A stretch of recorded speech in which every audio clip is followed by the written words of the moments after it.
Hi everyone, this is Yashvi Patel and you are watching my YouTube channel. So till now we have covered the image processing with OpenCV and now we are starting a neural network. So today in this video we will learn a neural network foundations with TensorFlow 2.0. So let's get started. What is TensorFlow? TensorFlow is an open source library developed by Google Brain team for deep neural networks. So what are the features of TensorFlow? TensorFlow works with Python, C++, Java, R and Golang. So and TensorFlow gives us a Keras library. Keras become the standard API for interacting with TensorFlow 2.0, and TensorFlow allows us model deployment and ease of use in production. So TensorFlow also supports Eager computation. We will learn what is Eager computation in later in this video. And TensorFlow also provides us a good community support. So what else we need? So let's get started. So first we will compare TensorFlow 1.0 to TensorFlow 2.0. So in this I have already imported here to import the TensorFlow 1.0.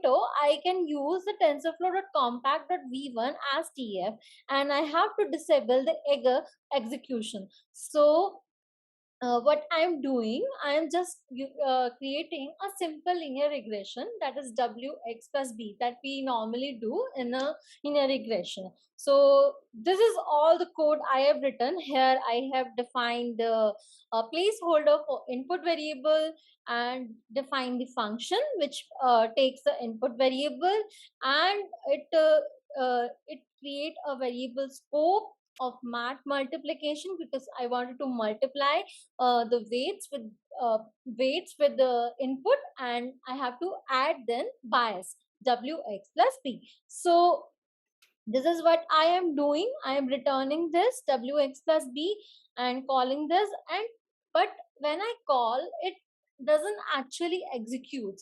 To execute we have to create a session when we were using in TensorFlow 1.0, and we have to run it in a session so that it will create a graph. If you wanted to understand what graph is, you can take it like this. It create this type of graphs. It's a placeholder multiplication, and it's a create a direct acyclic graph to perform the actions like this. And this is not so much a Python friendly or a Pythonic coding. So in TensorFlow 2.0, it becomes so much simpler. So you can see the length of code in TensorFlow 1.0 and the TensorFlow 2.0. I just have to initialize these variables. I have initialized all the ones for the weights and all the zeros for the biases, and I just have to write this decorator at the rate tf dot function and have to call this return wx plus b, and then normally how and then normally call this model function. So it's as simple as we are doing in normal scikit-learn or any other languages or any other Python code. So TensorFlow 2.0 giving us a Pythonic code with the features of all the TensorFlow 1.0 giving us. So we will understand this code later in this video. Let's first understand what is neural networks. So neural networks are composed of node layers. So it contains input layer, it contains hidden layers, and it contains some output layers. So what it does, the data or information passes in the neural network. Some of the neurons activated, and then it gives us some output. Like I wanted to predict one image is a cat or a dog. It gives us the output prediction like cat, it is a cat or it is a dog. So I'm talking about activation function, right? So what are activation functions? Activation functions maps the resulting values in 0 to 1. So what are activation functions do? It maps the resulting values in between 0 to 1 or -1 to 1, etc. So first simple activation function is simple linear activation function. So it is not used anywhere because it will not add any non-linearity. We cannot learn progressively. So that's why we need something which changes from 0 to 1 or minus 1 to 1. So what we got sigmoid activation function. So what sigmoid activation function does, we have range of minus infinity to infinity, and it will convert this range into 0 to 1. The function is 1 divided by 1 plus e raised to power minus z. So this activation function is heavily used in the deep learning area. And let's move on to the next activation function. So next activation function is 10h. 10h is similar to sigmoid. Difference is that it gives you the range between minus 1 to 1. So if you shift sigmoid function to a little bit around 0, then you will got the 10h function.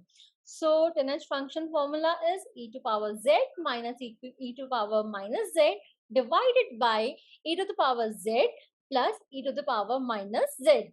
So okay, so in this output ranges from minus 1 to 1. And the next activation function is ReLU. ReLU stands for rectified linear unit. This activation function is widely used in deep learning area. What it does, it gives us a 0 if the value is negative, if less than 0, and if value is positive, then it will return as it is. It return x. So rectified linear unit, that is ReLU activation function, solves the vanishing gradient problem, which mostly occurs in sigmoid activation function. So the last but not the least, the final last activation function we will study is softmax activation function. So this activation function is mostly used in output layer.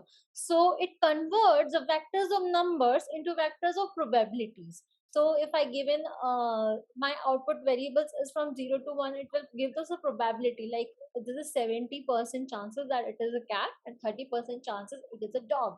So it will give me this kind of probabilities. The formula is e to the power x of I and divided by summation of x e to the power x of j from all for all the vectors in the output vector. So what neural networks does, initially all the weights have some random assignment. So we will assign randomly, like I will assign zeros or ones or some random assignment. So then the net is activated for each input, and values are propagated forward from the input stage through the hidden stage to the output stage where the prediction is made.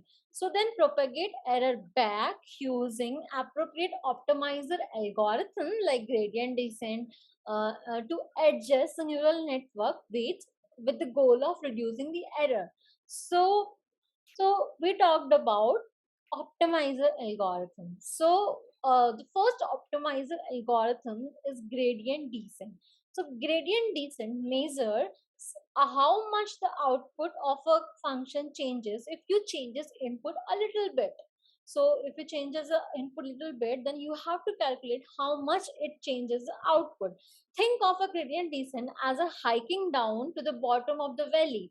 So this is a better analogy because it is minimization algorithm. So we have to go to the minima of the function, so that minimize the given function. So here in the, if you can see this diagram, uh, let's say suppose I am at the top of this valley and I have to go this minimum, then I will go step by step. Each step I will go some step by step, I will go down, down, down, and then I will reach the minimum value.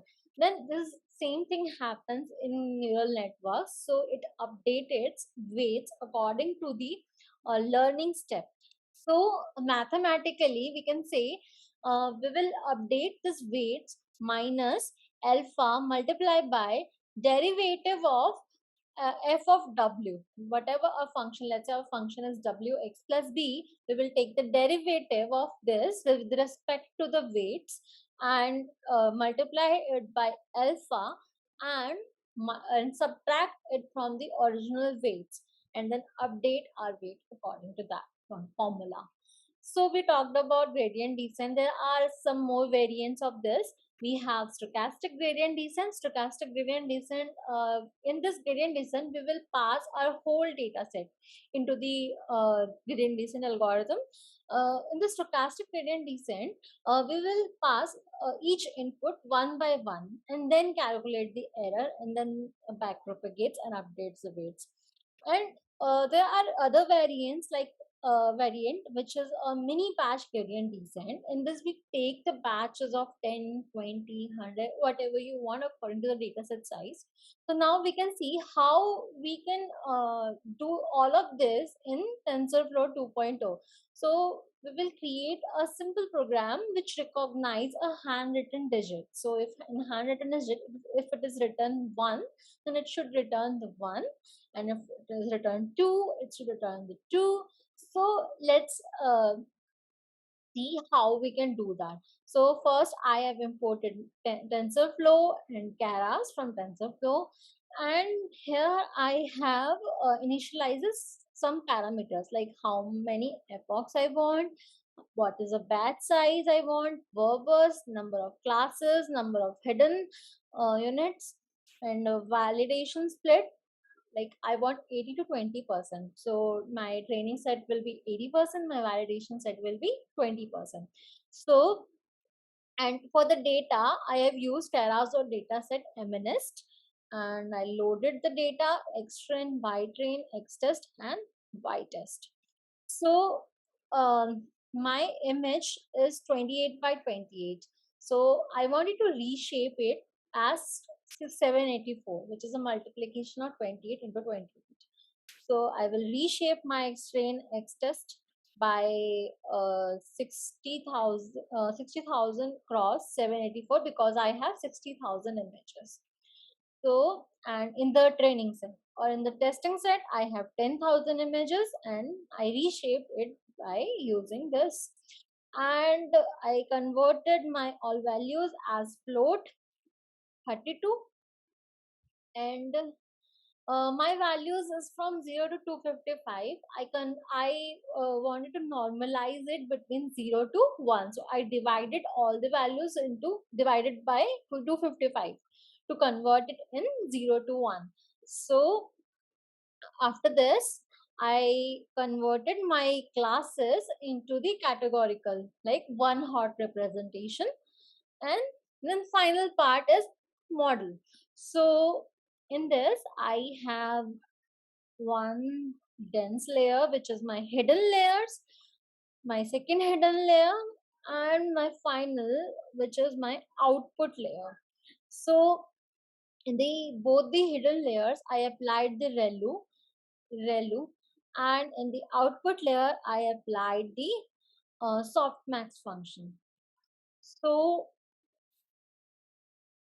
so after this, I printed my summary of the model, compiled the model, optimizers, a stochastic gradient descent, loss function categorical cross entropy, and metric is accuracy.